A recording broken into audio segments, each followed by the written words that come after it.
In the darkness, Morpheus, the god of dreams, awakened to a world where he and only he wielded power.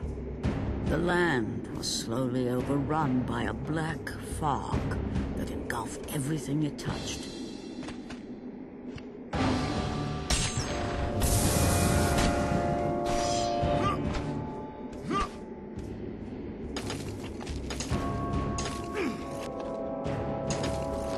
Okay, as I try to make my way down this cliff face, I want to start speaking. This is Bick Benedict. We're playing God of War Chains of Olympus on God Very Hard Mode difficulty. So this is, I wanted to leave that intro in with the music. It's the music actually from God of War 3 on the Caverns. So this game uses a lot of the music from God of War 3, as does the Ghost of Sparta. But, so, new enemy type over here. I think they're just kind of like undead soldiers. There are a lot of varied enemies in this game. So the best way to deal with these guys is this move right here, where you fling them up, and then you continually press the O button to just fling them and tear them apart. It's kind of cheap, but it works very effectively on the satyrs when we deal with them. Oh god, I just finished beating a section. Where those guys, they're throwing Molotov cocktails at you, and it's crazy. They never stop spawning. I think it's one of the hardest parts in the game, so we're going to be looking forward to bringing you that. So head on over here. I also like the effect of when you hit this barrel of apples, all the apples spill out. That's a really little nice effect. This is a beautiful game. I like this section. We're getting into some very challenging areas up ahead, though. So I did the triangle combo there. Although I had to press the button combination that I've been referencing before, since I only have the blades up to level 2. So here's some more archers, excuse me, not archers, but these soldiers here. And you'll know when you need to block because their swords will glow that blue color. You're gonna be dealing with a lot of these type of enemies in the game where blocking is imperative, and then we're gonna be able to start parrying soon, but we can't do that yet. So you really need to block. Blocking will save your life in this game. If you're patient with the combat system, that's what always brings me back to God of War. It's just a love fest for this game.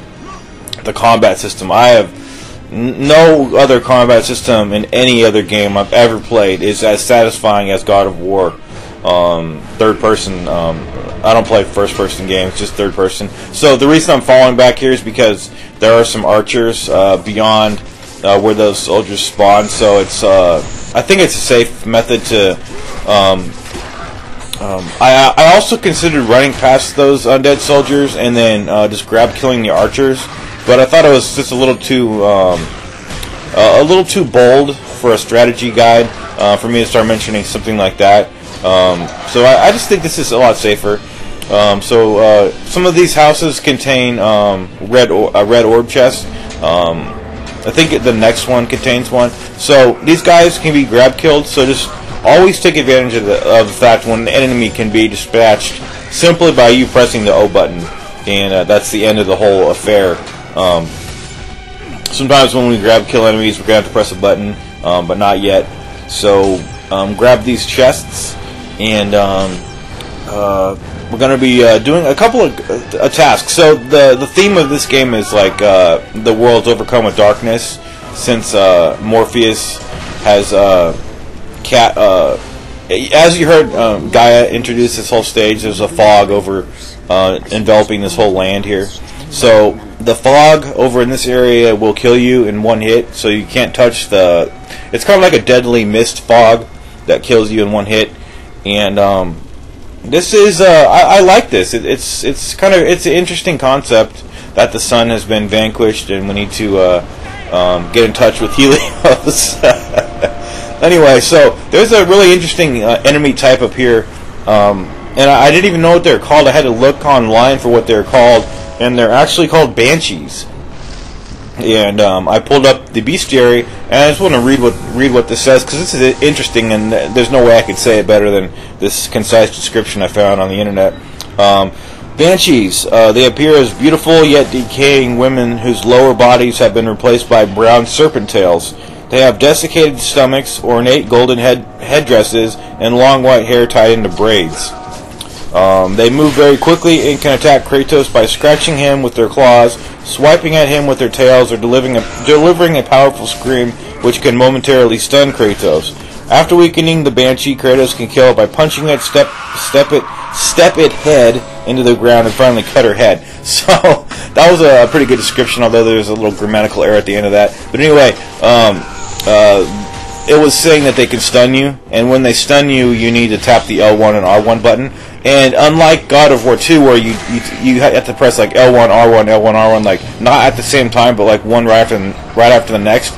In this game, it's not very clear what you have to do. But you actually have to tap L1 and R1 simultaneously, very quickly. It's a badly advertised move right there. So these guys are actually very similar to the Gorgons, the serpents that stone you and petrify you. As far as their attack pattern. But you see this move right there that I'm doing? That's the absolute best way to deal with these Banshees, and also to deal with the Gorgons. Fling them up, and then just keep hitting the square button. And then you see I murdered that bitch. Also, head on down here and kill these archers. These guys are kind of problematic because there's 4 of them shooting projectiles at you, and they stun you and push you back when you get... even when you block, they push you back. So you have to just keep blocking, and patience is a virtue here. And cast some Efreet to deal with those guys at the last moment. And then you see that cart in the distance? We're going to be needing to use that cart to shield us from the fog. But before we can even use it for protection, we need to light it afire by grabbing the torch. And you can't even do this whole part until you kill everything on the screen, because as you're walking with the torch in your hand, if anything hits you, he drops it, and then you're gonna have to. It will be replaced on the statue, so it's not like a game-breaking issue or anything. So this is as fast as you can walk with this torch, and it's all good. The crank that I turned right there, you just actually have to do that 2 revolutions, meaning that 2 of those Banshees are going to spawn, and then that's the end of the whole production. So just interact with this cart there, light it afire, and then just start pushing it. And then when the camera will move to the left as you're going up here, and then that's your indication that you could start going over there. But first you need to block these archers' projectiles, but move the cart a little bit past where you can actually start walking, just to make sure you're not going to get killed.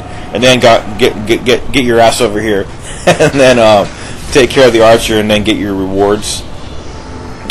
So what's going on with the fog here is that it's going to kill you, but as long as you have the cart pushed up ahead a ways and have cleared the path, you're safe. So you see how the camera pans over to the right over here? That's an indication that it's an area that you can go over there.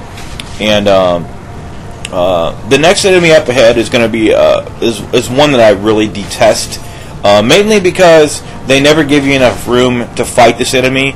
And also the rolling mechanic is an issue too that I mentioned in the very first video, but now I'm going to start discussing and bashing a little bit, because in God of War 1 and 2, and hell, any God of War game that's not this game or Ghost of Sparta, the rolling mechanic is very fluid and quick and a lot more precise. And in this one, when you roll, it's very slow and lumbering, and you could sense and feel just how slow it is, and how it's just not it's not speedy enough. So that's an issue, and it's kind of limited because this game is based off a PSP game. But here is another instance, I would say for the first time in this game, where the arena is too small. And look at this enemy; he's huge. This is the Morpheus beast. You could block his attacks, although he loves to like pounce on you, and you can't get out of it. And watch this over here. That move is deadly right there. To get caught in that will kill you. But you see here, look at this. I could not move. I could not get into another area, and I even tried jumping, and I couldn't get out of this guy's way. I was completely stuck over here in that area, and it's all due to the fact that this arena is way too small. And I'm not sure if it's just because this game is based off an old game on a handheld console. I don't know. See how you roll too? You roll way too slow. And I've done a comparison video of the rolling mechanic somewhere in one of my guides. See these analog rotations? I am horrible at these analog rotations, and I have a bad hand just because of personal issues, carpal tunnel, and I can't do those rotations very well. So if you see me fail, it's just part of the game. In the past, I have what have I done? I've pressed start and then registered what it was, and then you unpause the game. It's kind of people always bitch about it when they see me do that, so I don't do it anymore. I just let myself either win or fail. But so many people always diss me for that. It's really ridiculous. They're like, stop pressing start. It's fucking gay. It's like, all right, whatever. Stop complaining about it. Anyway, over here is the save point you need to go to.